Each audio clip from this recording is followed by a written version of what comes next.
Welcome to the Happy Tans podcast, where you will learn everything you need to know about running a successful sunless tanning business. We will interview some of the industry's top business owners to find out how they took a passion and turned it into a prosperous business. And here's your host, Grant Conscious.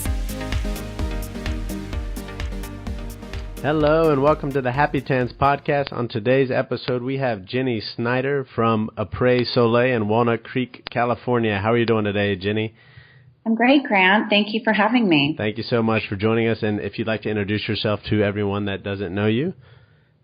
Sure. So my name is Jenny Schneider, and we are here in Walnut Creek, California, which is just east of San Francisco. My business name is Apres Soleil Tans. And we offer customized airbrush spray tans as well as carry luxury retail in our studio. Awesome. Great. And how long have you been in the business? I've been in business for about 3.5 years, and we opened a new studio back in September here in Walnut Creek that has really allowed us to grow. Okay. And before that, were you mobile, or did you have just a different, smaller studio, or how was it set up? That's a good question. So I started out partly mobile, popping up in businesses. One like a bar method in Walnut Creek here. I would go there every other week and tan their clients. And also I was subleasing a space in the building I'm currently in, waiting for something to open up here. It was my ideal location in Walnut Creek. Parking can be a bit challenging, and traffic, like everywhere else, is starting to get a bit challenging. Sure. So I just was patient and waited, and finally something opened up, and I nabbed it as soon as I could. Yeah, that's great. And I've had the pleasure actually to come to Walnut Creek before when I lived out there. It's a really wonderful place, but I could see where the location would definitely have a lot of value there, depending on where you are, obviously. Yes. Absolutely. Downtown is definitely growing in the area, and I'm sure it's a lot different than when you've been or when you were here last. But parking is key here. It's getting very similar to a bigger city, and we're becoming a walking city. Oh, yeah. Yeah, a lot of transitions in that direction, which is a good thing overall, but some people are frustrated when they can't park right beside. Yeah, definitely. Well, Jenny, it sounds like you've had a great experience so far in business, but as you know, just as any other entrepreneur knows, there's lots of ups and downs in this wonderful world of entrepreneurship. So if you'd like to share kind of the top or the best thing that's happened in your business as well as the worst thing so people can kind of see both ends of the spectrum, that'd be wonderful. Absolutely. Do you want me to just go in? Just jump into Well, I think the hardest thing in this industry, and probably in anyone who decides to become a business owner, is taking that leap of faith. You are putting yourself out there and making yourself vulnerable to say, hey, like me, like my product, I've got something that I think you might want, and you hope that you can appeal to people and it is something that they want, because if not, you're not going to succeed. So I think for me personally, the hardest thing was going into an industry that was brand new for me and trying to get people to trust me and come to me for their spray tans. That took probably about a good year to get confident with who I was and what I was doing and really knowing the business ins and outs. Any new business owner, you make mistakes, so you try something and you're like, crap, that didn't work. Why didn't that work? How do I move forward? But also recognizing if something's not working. That probably was the scariest. And not this industry. There are so many products and so many different machines, and there isn't really a training program or a certification program that everyone has to go through. So muddling through all the information and products that are out there to find something that resonated with what I wanted to produce was a challenge as well. As far as the highs, let's see, there's been a few. Mm-hmm. The first that comes to mind was we have a pretty predominant magazine here in the area.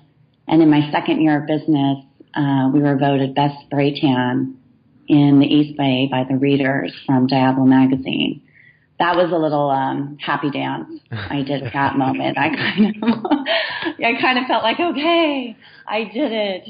This is a success. And it really kind of gave that confidence to me, like, okay, people are liking what we're doing here.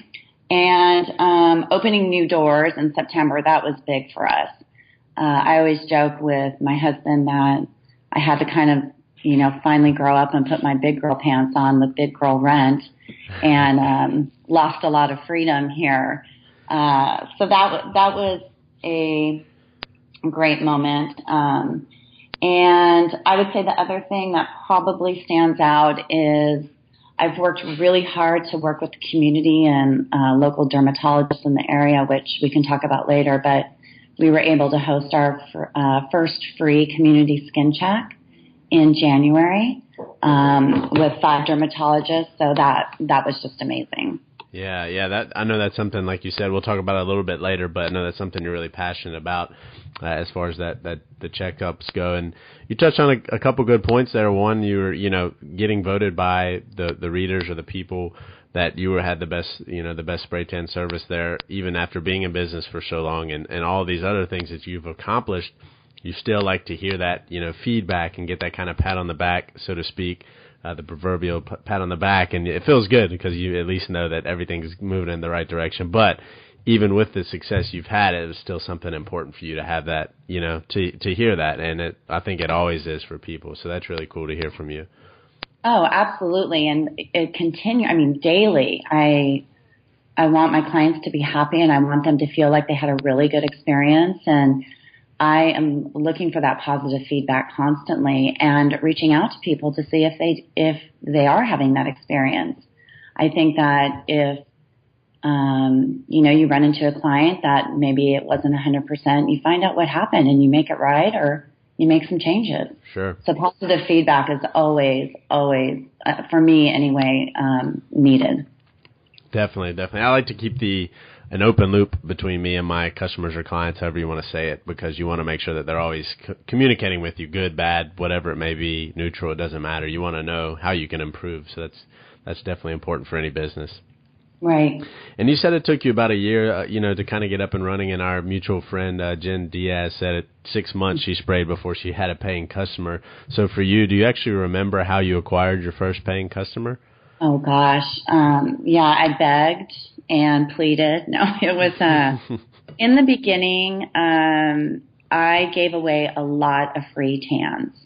And you wanted people to be talking about the tan, seeing it, just getting the word out, building that trust. I mean, people are getting, if not all the way, partially naked in front of you, and then there are all these misconceptions as far as what a spray tan is and what you're going to look like. So for me, it was giving a lot of free tans, getting myself out there face to face. I think it really helps for people to be able to see who you are and who is going to be doing the tanning. And I can't remember who my first paying customer was. It was probably somebody from Bar Method that I had given a free tan to, and they had come back. But it took a good while. I mean, I would agree with Jen, who I admire. It was probably right around 6 months before I got my first paying customer. Yeah, so for those people that think it's easy, you can just get a customer the next day. It's great. It's good to hear that, the realistic kind of reality check from you and Jen, who are obviously very successful in this industry, and to hear that it took a long time. You want to perfect it. You give out a lot of free stuff. A lot of people look and say, hey, look, there's a limited barrier to entry in this industry. There's no real, like you mentioned earlier, there's no real certification that you have to go through. I can do whatever I want. I can buy my equipment, $500. I can be up and running with the business. But they don't understand the process that it takes to get the first paying customers. And like you said, putting yourself out there and letting people know who you are. A lot of people I see in this industry are missing that on their website. They'll have all these stock photos and things like that. And personally, I don't see myself or anyone going to a spray tan artist that they don't see who the person is. You obviously want to have some kind of connection and say, oh, no, I know what Jenny looks like. Okay, I'll definitely be comfortable around her, something like that. So I think that's important to do, to kind of put yourself out there. Yes, and Grant, you bring up a really important part, and it's something how my business has changed over these last 3.5 years. When I started out, I really branded myself. So who I was as a person, what my interests were, how I was professionally. And as the business grew, it's now changing into branding Apres Soleil rather than branding myself. Sure. So you really have to build up that trust and make yourself inviting to the community. And then once that happens, I think it's easier if you're trying to grow your brand, your company, to switch over. Yeah, I agree with you 100%. And people that come to you and trust you see the natural flow. Hey, it's going to continue to grow. I understand that she's not going to be maybe the one servicing me forever, but she's still obviously the head honcho, so to speak, and the brand will follow that. So that's a really good point. Thanks for bringing that up. Yeah. And on that point, how has that changed for you on a daily, weekly, and monthly basis? I'm assuming you have people that are helping you now. You have the physical location. You don't just have the doors open, when you want. It's probably a daily thing. How has that changed for you, and how have you adjusted to that? I feel like it's constantly changing. And right now it's growing. Spray tan companies are popping up like crazy around here. I was fortunate that when I opened doors 3.5 years ago, that there were only really a few people in the area doing it. And now they're popping up like crazy, and you have mobile people everywhere. I feel for me, probably the biggest change recently is having to get those first-time spray tan people to come to me. Yep. Because now it's great that the competition's out there. I love it. I love that people are coming in the sense that people are going to start talking about it if they haven't done it. What is this spray tan thing? What's everybody doing? It's going to become part of your routine where it hasn't before. And the issue that comes into that is you have people popping up who've never been trained or don't understand the process, like we just talked about. So I want to get those first-time people to come to me, one, because I want them to come to me, but secondly, I want them to understand and experience what a quality spray tan looks and feels like. And my fear is that if they go to one of these other people that are popping up, they're not going to do it again. Sure. So that for me is spending a lot of time, investigating Google, or how am I going to reach these people who are now getting interested in this whole process.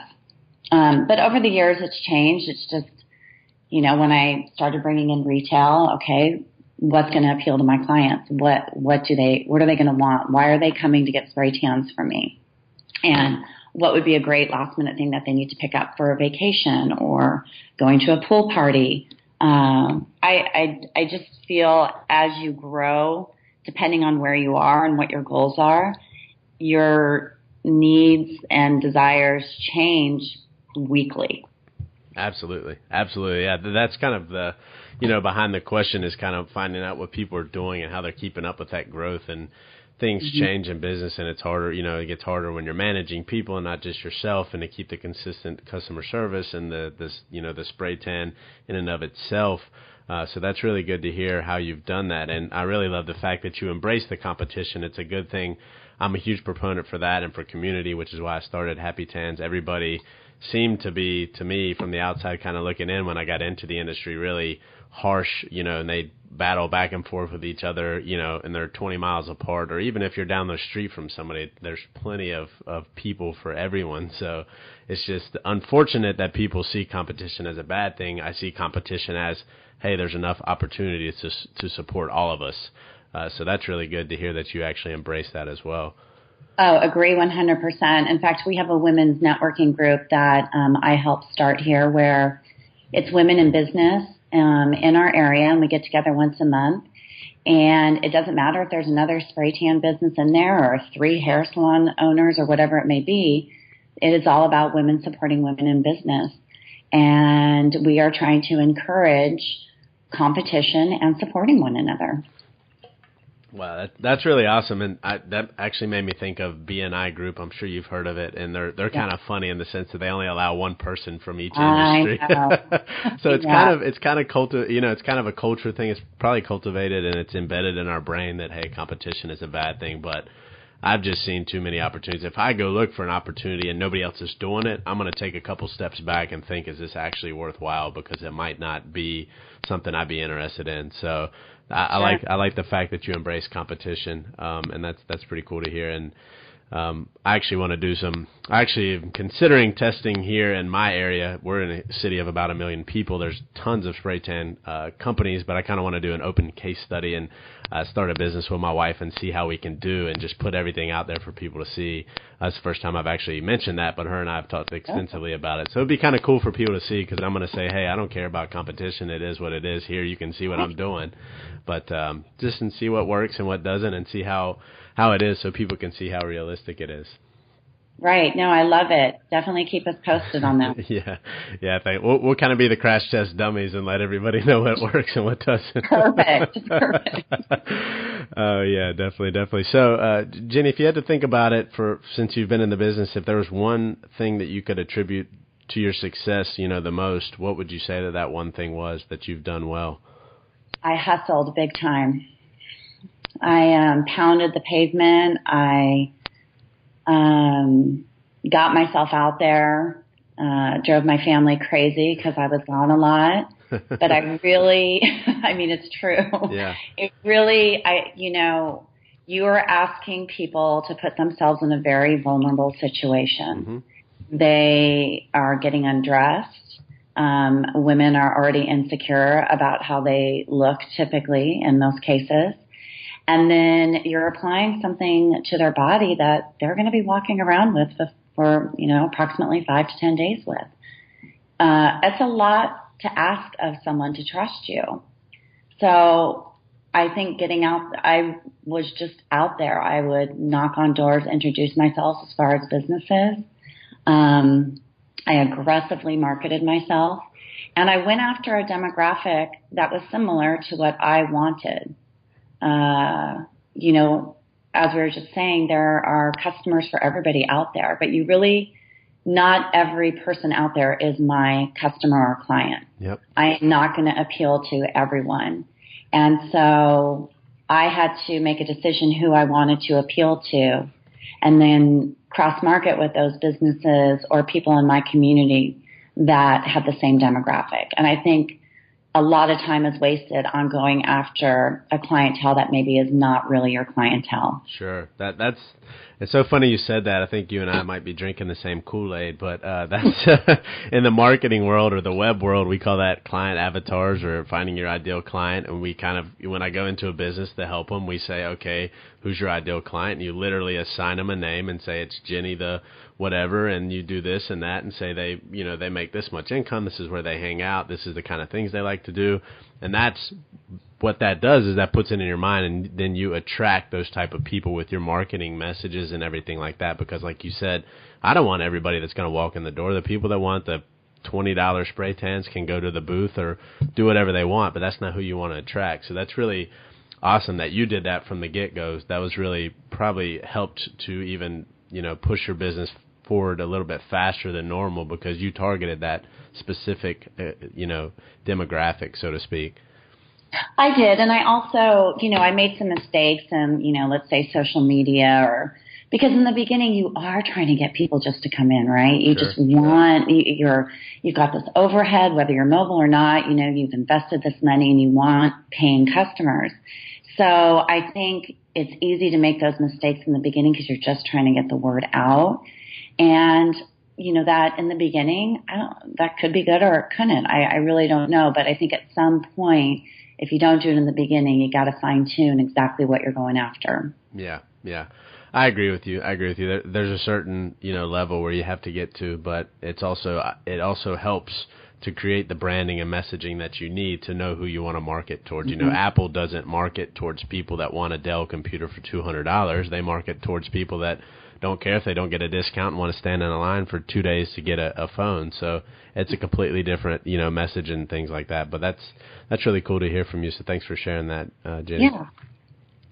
On to some more technical, I guess, spray tanning stuff. If you don't mind sharing the type of equipment and solution that you use.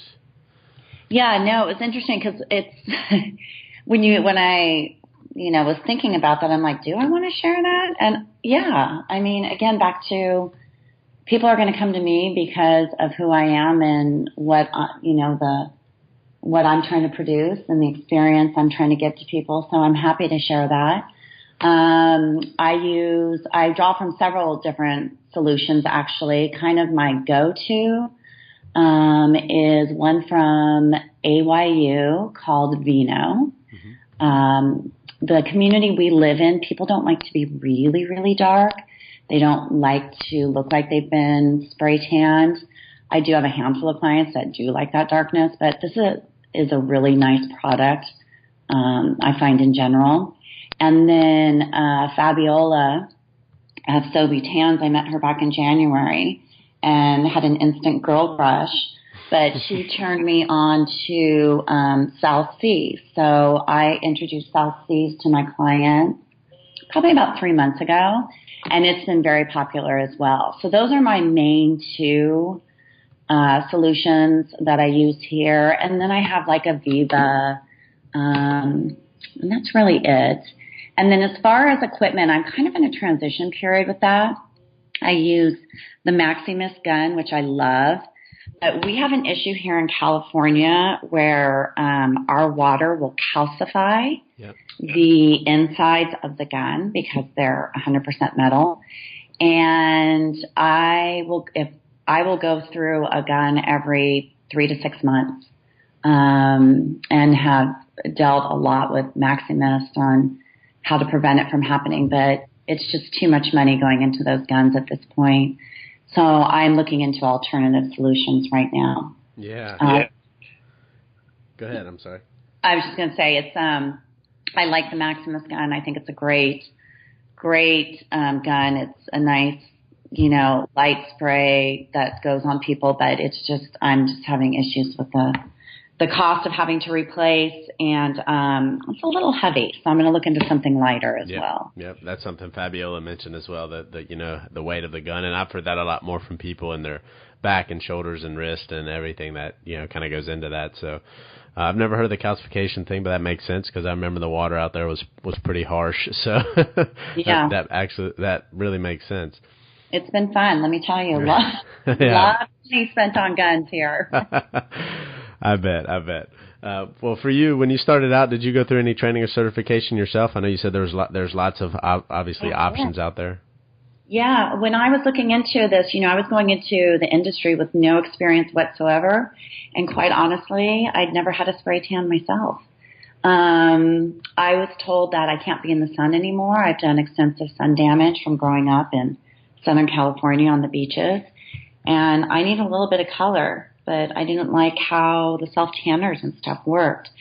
I have a handful of girlfriends I call, for lack of a better term, beauty whores. And anytime I'm looking for a new beauty product, I reach out to them. And when I reached out about the tans, everybody said they loved the airbrush tan, but they didn't love the person who did it. So I thought, there's something there. And started looking into it, and I went and I trained with a woman down in Hollywood called Simone, and she has Hollywood airbrush training, and it was the best thing I could have done. Yeah, I know Simone. Yeah, she's great. She's amazing, and she's been in the industry forever. The first day of training is all about what products are out there, how to run your business, insurance, and she never tries to sell you on anything. She just helps educate you so you can make your own decisions. And then the second day was her technique and bringing in model after model after model and tanning model after model after model, going home exhausted that night. And then she sends you on your merry way and, keeps in contact with you, and you are part of her Facebook group and can always reach out. But you leave there and you give a bunch of free tans and practice until you're confident to finally charge that first time. Yeah. And that's what I did. Yeah, and it sounds like that was really beneficial. You're actually the first one that went through a more extensive training. Lots of people just went through the online stuff and whatnot. So that's good to hear that you went through the full thing and what benefits you got from that with Simone down at Hollywood Airbrush Tanning there in California. Yeah, I highly encourage some sort of training program. I mean, I don't really know. There's so many more that are popping up. I see them on Instagram all the time now. But I think just watching the YouTube videos and getting on Amazon and looking at products and saying, okay, I can do this now is a mistake. I think there, as you know, there's a real kind of science that goes into what should be applied to someone's body, and all skin types are different, and not everyone's light, medium, dark is the same. And just understanding that process and learning from people who've been in the industry from a long time and continuing. I mean, that was part of the great thing about meeting Fabiola in January, was having 2 days with this amazing woman who is not only a great person, but she's been in this industry since day one. And, they have extensive history and background, and they've made those mistakes, and they've, it was such a pleasure to be able to learn from somebody like that as well. And I wish more people who are trying to get into the industry would invest a little bit of time and money and energy into their own training, and they'll be able to offer a better quality service and product to people. Yeah, I agree with you. I'm all about training and continuing to learn and things like that. And a lot of these people in the industry are kind of following the, invest, learn, teach method, where they'll eventually offer their own training. Like you said, there's plenty of options out there. It's kind of whatever fits you. There's different people that are going to fit different personalities and so on and so forth. But there's no requirements, but the thing that we would suggest is to get some kind of training, especially on the business end, not only the technical side of things, but you would need to know the business side of things. So that's important. And I think a lot of people jump in, and those are the people you see in the forums asking all these questions. How do you get customers? How do you do this? How do you do that? And then, they're just looking for a new product. Like, that's all of a sudden going to open the floodgates and bring in clients. And the clients don't care what you use as long as they look good, right? So it's great to hear that, you're saying invest in the time and money into this to get into it and be successful. Yes. And I think also educating yourself on what organic actually means, and when you see it on a bottle. Very good. I think probably that's one of the biggest things in this industry too right now, is how easily the word organic is being thrown out, and how most people, when they hear organic, they think something is 100% organic, and that is not the case. Right, yeah. Organic, natural, all the kind of key marketing terms that we've been flooded with in this industry. So definitely, right. I agree with that. Do your background research, kind of find out some more, search online, do some research, and you can kind of answer your own questions with a lot of that stuff. So that's a really good point. Yeah. Well, Jenny, if you could write a letter to yourself when you were just starting out, before you had gotten into this business, actually before you'd actually had a spray tan, what would you say to yourself? I would say a few things. I would say be patient. Not everyone is your client. And if you can afford it, pay for a nanny. Trying to be everything to everyone is a very hard job. Sure.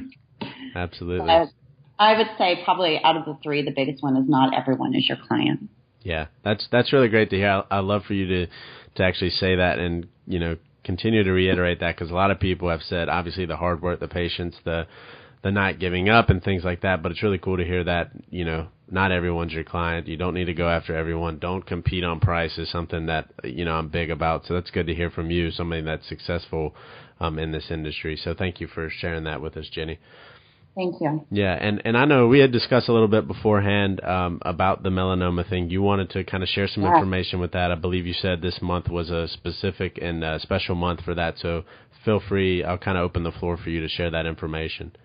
Yes, thanks, Grant. I appreciate it. So this month, May, is National Melanoma Month. And actually yesterday was Melanoma Monday, which kicks off the month. I have a lot of clients who have had melanoma. They have to stay out of the sun, obviously.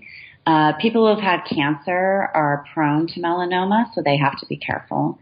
And when I hit the second year of my anniversary, we were going to I have great clients. I wanted to throw, a celebration party, and decided instead to do a fundraiser for people in our community with melanoma to provide support services. I'd like anyone who's in this business to highly encourage looking into how skin cancer and melanoma can really play into your business. We are encouraging people to stay out of the sun for two reasons. One, to stop the aging of your skin, right?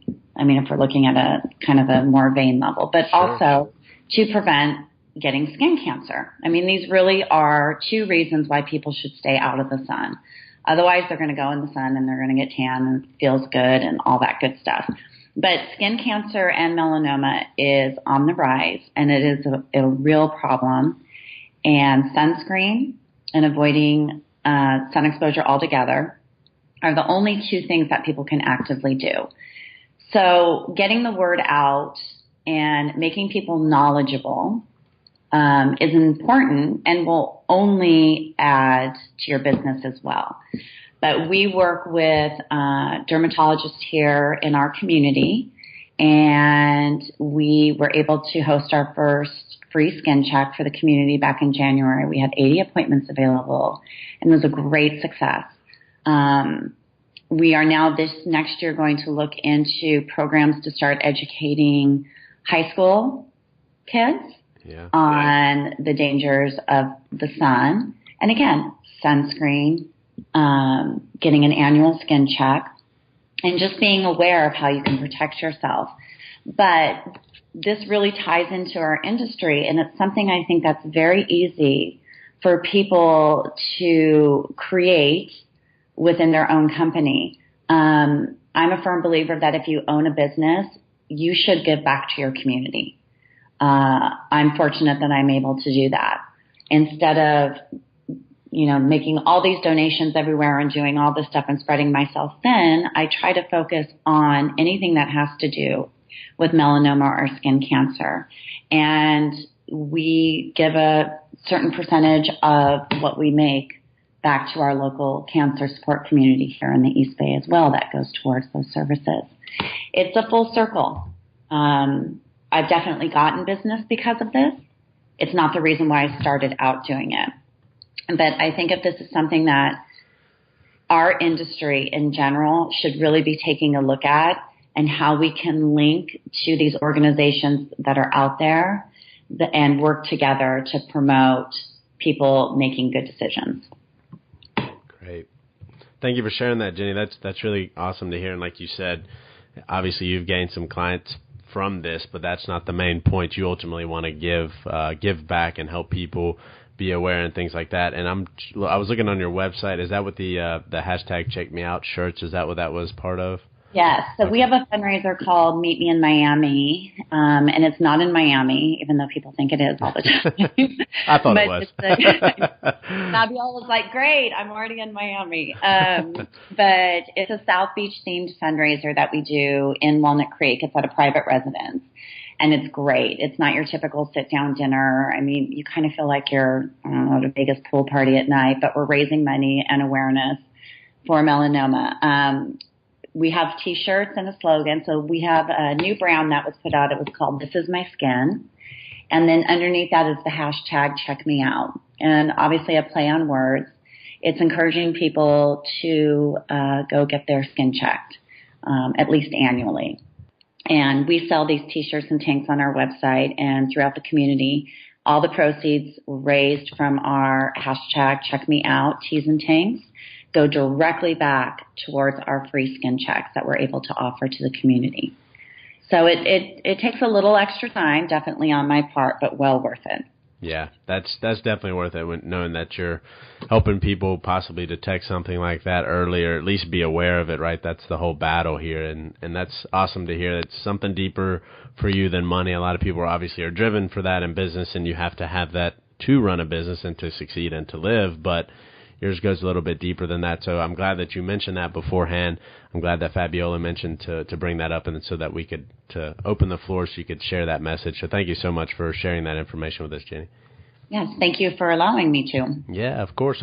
And that'll actually wrap up all I had today. I appreciate your time. Thank you so much for sharing the information and talking about, the patients and the hard work and everything you did to open your location there, that obviously giving back to the community through the melanoma awareness and everything you've done with your business. Finding your ideal clients, marketing to them, and finding out who they are. It was a really cool message for you to share. Like I said, we seem to be reading the same thing, so that's cool that you kind of had that from the get-go. So thanks again for joining us here. If anybody has any questions, where can they find you? They can find me on my website or my email, which is really long too. I can put it in the show notes for them. Yeah, that'd be great. But it's Sure. Apres Soleil in Walnut Creek, and happy to answer any questions or speak with anybody about anything that we discussed today. Awesome. Thank you again, Jenny. I hope you have a wonderful day.